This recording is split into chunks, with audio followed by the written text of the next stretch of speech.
ఎన్టీఆర్ జిల్లా తిరువూరు నియోజకవర్గం ఏకొండూరు, గంపలగూడెం మండలాల్లో కిడ్నీ బాధితులను కాపాడాలని, కిడ్నీ బాధితులకు డయాలసిస్తో సంబంధం లేకుండా నెలకు 10,000 ప్రభుత్వం సాయం చేయాలని, కిడ్నీ బాధిత గ్రామాలకు కృష్ణా జలాలను అందించాలని, కొండపల్లి, ఇబ్రహీంపట్నం ప్రాంతాలలో పరిశ్రమల నుండి వెలువడే వాయు కాలుష్యం ప్రజల ఆరోగ్యాన్ని హరింపచేస్తుంది.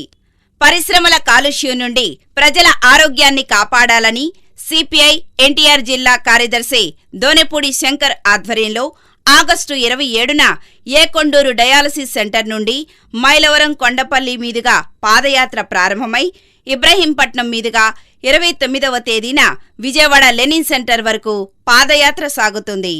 ఆగస్టు 27న ఏకొండూరు డయాలసిస్ సెంటర్ వద్ద ప్రారంభించబడుచున్న పాదయాత్రను సిపిఐ రాష్ట్ర కార్యదర్శి, మాజీ ఎమ్మెల్యే కె రామకృష్ణ ప్రారంభిస్తారు.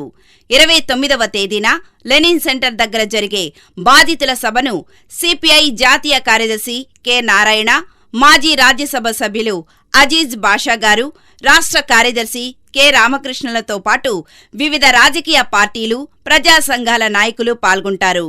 కావున ప్రజలు, కిడ్నీ బాధితులు పెద్ద సంఖ్యలో పాల్గొని జయప్రదం చేయవలసిందిగా కోరుచున్నాము.